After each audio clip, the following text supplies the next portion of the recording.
Assalamualaikum warahmatullahi wabarakatuh.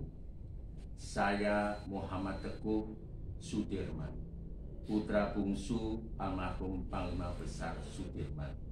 Dengan ini saya akan menceritakan hubungan antara Pak Dirman dengan kepanduan Hizbul Wathon. Pak Dirman mulai tertarik dengan kepanduan HW semenjak di sekolah lanjutan di Worotomo di Cilacap. Beliau tidak ingin menjadi anggota organisasi yang hanya ikut-ikutan. Oleh karena itu, Pak Dirman mempelajari janji dan undang-undang HW dengan seksama. Janji Pandu HW.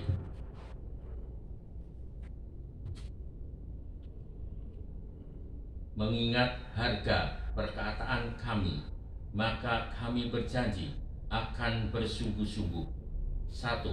Setia menjalankan kewajibanku terhadap Tuhan dan undang-undang tanah airku. 2. Menolong siapa saja sedapat kami.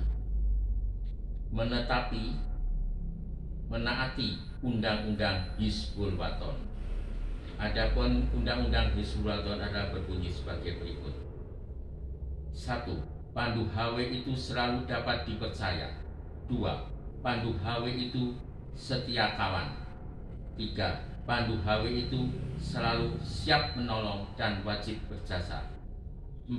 Pandu HW itu suka akan segala perdamaian dan persaudaraan. 5. Pandu HW itu tahu adab, sopan santun, serta perwira. 6. Pandu HW itu penyayang bagi semua makhluk. 7. Pandu HW itu dapat menjalankan perintah dengan tanpa membantah.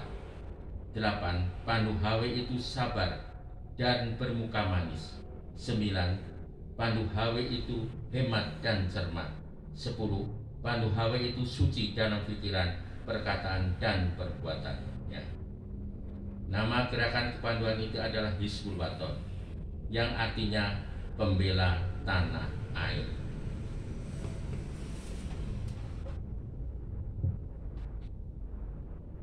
Sudirman muda mendalami dan memahami HW sehingga menumbuhkan dalam dirinya jiwa kepemimpinan, kepahlawanan, dan semangat mengorbankan diri untuk membela kemerdekaan bangsa dan negara. Itu merupakan cita-cita Sudirman muda.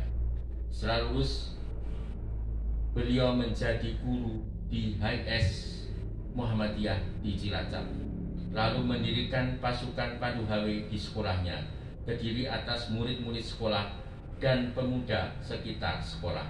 Di samping anak-anak keluarga Muhammadiyah, beliau sangat tekun melatih anak didiknya. Keberhasilan Pak Dirman memimpin Pandu HW pada tahun 1933, Pak Dirman diangkat menjadi Menteri Daerah HW untuk daerah Banyumas. Kalau istilah sekarang Ketua Partai Daerah. Beliau selalu patuh terhadap keputusan musyawarah.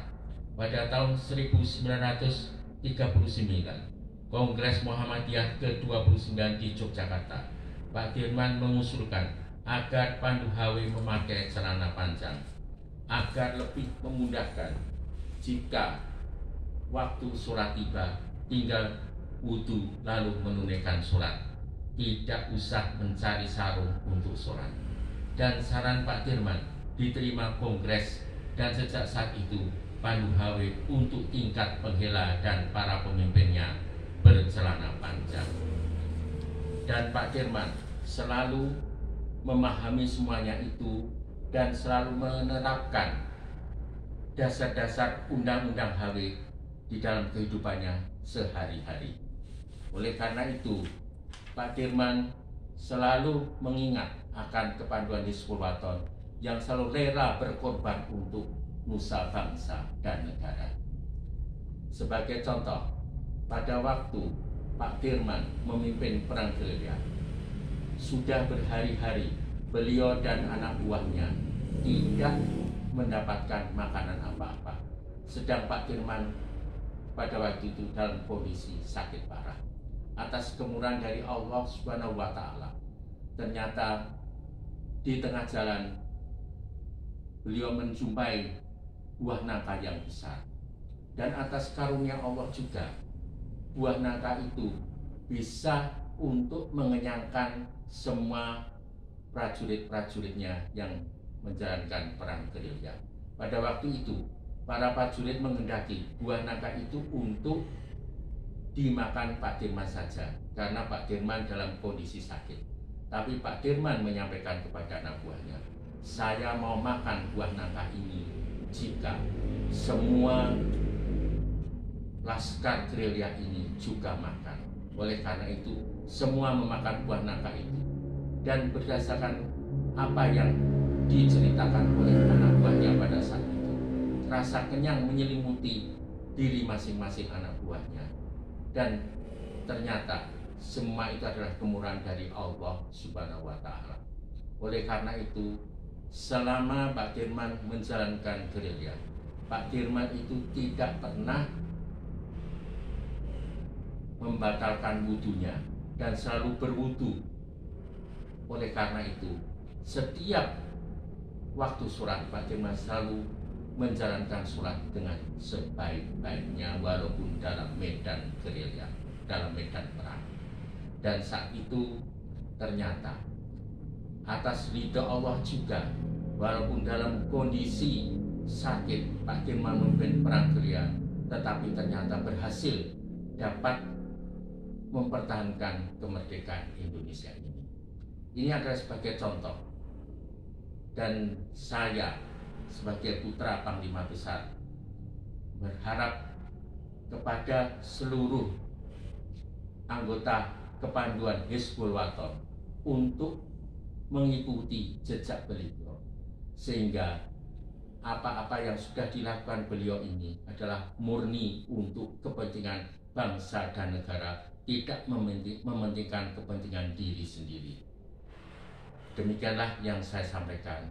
Mudah-mudahan ini dapat bermanfaat, dan saya berharap semua dapat berjalan dengan baik, dan semoga Pandu HW tetap jaya. Wassalamualaikum warahmatullahi wabarakatuh.